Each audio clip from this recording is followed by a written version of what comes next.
Il me dit, tu ferais un formidable Tristan et tout ça. Bon, j'y vais. Le film se déroulait dans ce petit village.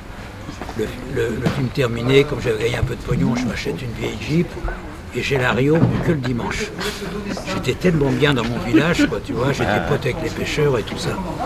Et j'allais à Maracana, bon je préfère le rugby au foot, mais le foot là-bas c'est quand même pas mal. Et il y avait un rituel, tous les dimanches soirs, dans un bistrot à Rio, je retrouvais Baden-Powell, Oscar Castro-Neves, Milton Banana et tout ça. On passait la nuit ensemble, et à 8h du matin, je remettais ma Jeep dans le bac et je repartais. Et un jour, télégramme de Lelouch, rentre en tourne. J'étais tellement bien au Brésil que je tire sur l'élastique, je rentre à 4 ou 5 jours du début du tournage. La dernière nuit, je la passe avec mes potes.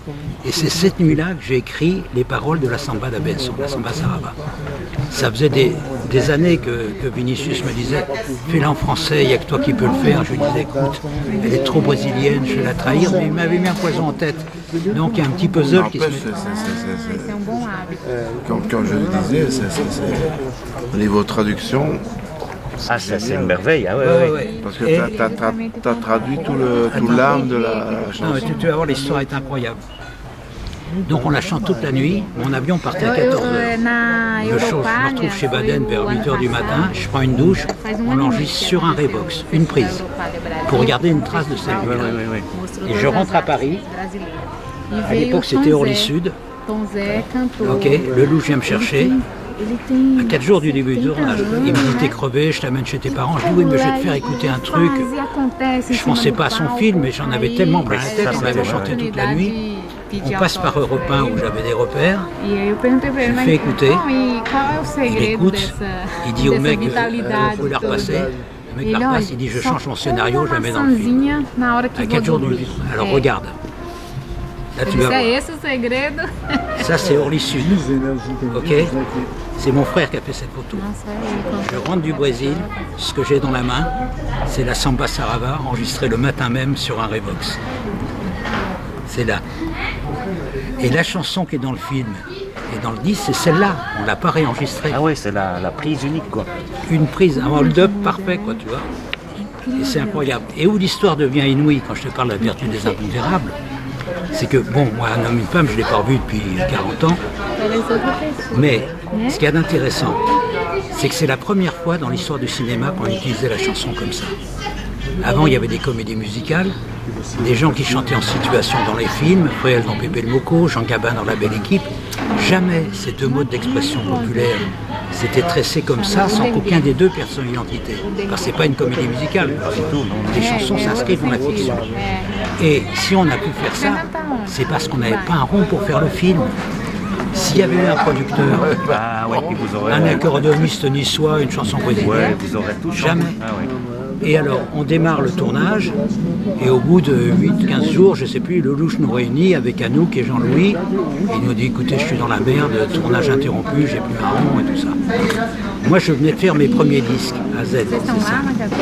Ça marchait bien. Donc je vais trouver tous les éditeurs que je connaissais à Paris, Barclay, tout le monde, de l'espoir de gratter un peu d'avance sur les droits d'édition, ramener ce pognon à Lelouch, en disant tu rachètes autant de péloches et on continue. Et tout le monde m'a ri au nez. Ah bon? Lelouch, il avait fait un film avant qui n'avait pas eu de succès, qu'on avait fait ensemble. Je te dis, un accordéoniste niçois, une chanson brésilienne. Et c'est dans un réflexe complètement ludique que je dis bon, personne ne veut éditer, on édite nous. Mais on n'avait aucune idée du destin du film, puisqu'on n'arrivait pas à finir, tu vois. Et aujourd'hui, la légende raconte que Sarava est né du succès d'un homme et une femme, mais Sarava est né de son insuccès supposé. Finalement, un distributeur québécois voit les rushs des 15 jours de tournage, finance la fin du film, et 6 mois plus tard, je me retrouve, Cannes, Hollywood, les Oscars, sur un coup unique, et tous les mecs que j'avais vus, Barclay, tout le monde, ils se pointaient carnet de chèques en main en disant on rachète et tout ça, et moi je dis trop tard. Et comme à l'époque, je découvrais Higelin et Brigitte Fontaine, et qui étaient personne ne voulait les écouter, et moi je venais d'hériter, ben, je dis voilà, je vous ouvre la porte, et c'est comme ça que Sarava est né, quoi, tu vois. Et avec ça, j'ai mis le pied sur un fil depuis, je sais pas, 50 ans, et je me suis devenu funambule, et je suis jamais redescendu de ce fil, quoi, tu vois. Et je suis dans un état d'ambiguïté, mais total, avec les médias français. totale. Tu vois. C'est simple, un auteur à succès finalement, c'est mon cas, qui passe 50 ou 60 ans de sa vie à la reconnaissance du talent des autres, en France c'est suspect.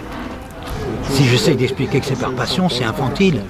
Et j'ai des rapports d'une ambiguïté avec les médias français, mais incroyable. Incroyable.